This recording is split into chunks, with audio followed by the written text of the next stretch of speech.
அன்பர்கள் அனைவருக்கும் வணக்கம். இன்னைக்கு நம்ம ஜிஇஆர்டி அப்படின்னு சொல்லி அதிகபட்சமா நோய்களை பத்தி தேடுறவங்க கூகுள்ல தேடக்கூடிய ஒரு விஷயம். அதாவது இது சித்த மருத்துவத்துல குன்மம் அப்படிங்கிறதெல்லாம் இது வரும். குன்மம்னா உடலையும் மனதையும் குன்ற செய்வது குன்மம் அப்படின்னு.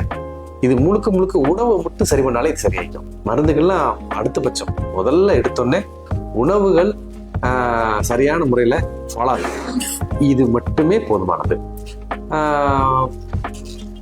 காஃபி டீ முதல்ல தூக்க வேண்டியது. காஃபி டீ சுத்தமா இருக்கவே கூடாது. அது எக்காரத்தை கொண்டும் அது கிரீன் டீயா இருக்குது, பால் இல்லாம இருக்குது, அதுவா இருக்குது, இதுவா இருக்குது, எப்படினாலும் காஃபி டீ வேண்டாம்.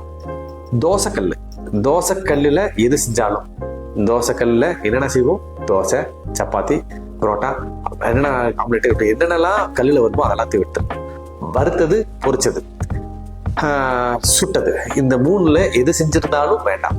அது காயா இருந்தாலும் சரி, கறியா இருந்தாலும் சரி, இந்த மாதிரியான மெத்தட்ல செய்யக்கூடியது வேண்டாம். அப்புறம் என்னதாங்க செய்யறது? தண்ணியில வெந்திருக்கணும், அல்லாட்டி ஆவியில வெந்திருக்கணும். இந்த மெத்தட்ல எதை செஞ்சாலும் எவ்வளவு சாப்பிட்டாலும் ஒண்ணும் பண்றதே இல்லை. இந்த அளவுக்கு பண்ணிட்டு இரவு உணவை 6 மணிக்குள்ள சாப்பிட வேண்டியது.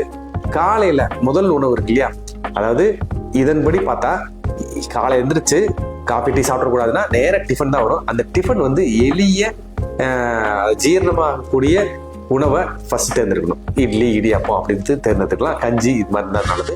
பழங்களா இருந்தாலும் சரிதான். இப்படி செய்யறவங்களுக்கு காலையில பழங்கள், ஈவினிங் சீக்கிரமா உணவு, அப்படி செய்யறவங்களுக்கு ஜிஆர்டிக்கு வேலையே இல்லை. இது ஒரு சின்ன இன்ட்ரோடக்ஷன் மாதிரி. இதை பத்திய தெளிவான டீட்டெயிலான ஒரு வீடியோ பின்னாடி போடலாம்.